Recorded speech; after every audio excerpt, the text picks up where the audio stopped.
বিয়ের পর মাম্পাই প্রথমবার নিজের বাড়িতে করলো ইতু পুজো, আর তার সাথে জমিয়ে আমাদের উইন্টার শপিং স্প্ল্যানেডে বিকেল বেলায়। হ্যালো এভরিওয়ান, সানডের সকালে ঘুম থেকে উঠেই ফ্রেশ হয়ে রেডি হয়ে নিলাম শ্বশুর বাড়ি যাবো বলে।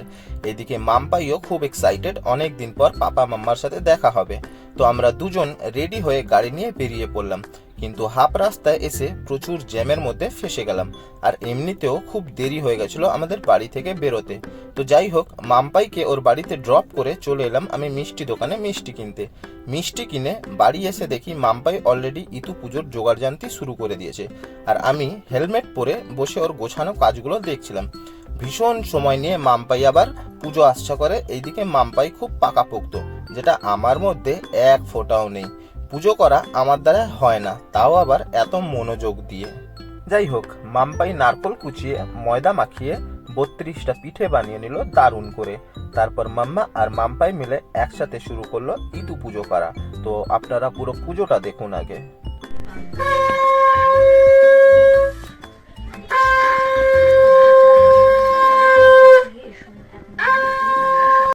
পিঠে খাবার ইচ্ছে হওয়ায় সে সবকিছু জোগাড় নিয়ে রাত্রিবেলা পিঠে করতে লাগলো, আর ব্রাহ্মণ রান্নাঘরের পেছনে চুপ করে বসে পিঠে গুনতে লাগলো। এরপর ব্রাহ্মণকে খেতে দুখানা পিঠে কম হলো কেন? মাম্মি বললো যে সে তার মেয়েদিকে দুখানা পিঠে দিয়েছে। পুজোটা কেমন হলো অবশ্যই কমেন্ট করে জানাবেন আপনারা। পুজো কমপ্লিট করার পর বসে পড়লাম আমরা দুপুরে লাঞ্চ করতে।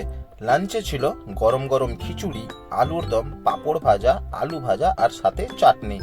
দেখেই আর লোভ সামলাতে না পেরে চট করে শুরু করলাম খাওয়া। যাই বলি না কেন, মাম্মার হাতে জাদু আছে, তাই প্রত্যেকটা ডিশ খুব টেস্টি বানানো উনি। ভীষণ ভালো হয়েছিল খাবারটা খেতে। লাঞ্চ কমপ্লিট করে আবার রেডি হয়ে নিলাম আমরা স্প্ল্যানেডে উইন্টার শপিং করতে যাব বলে। তো শপিং শুরু করার আগে আমরা চলে আসি একটা চায়ের দোকানে চা খাবো, কারণ ভীষণ ঘুম পাচ্ছিল, দুপুরে ঘুমটা হয়নি বলে। তো যাই হোক, চা খাওয়া শেষ করে এগিয়ে এলাম মার্কেটের দিকে। স্প্ল্যানেড এমন একটা জায়গা যেখানে 12 মাস ভিড় লেগেই থাকে। তো যাই হোক, আমরা ঢুকে পড়লাম বাজার কলকাতা, আর নিয়ে নিলাম দুজনের জন্য দুটো সলিড জ্যাকেট। বলে রাখি, এই জ্যাকেটগুলো পাপা মাম্মা দিচ্ছেন শীতের তত্ত্ব অনুযায়ী।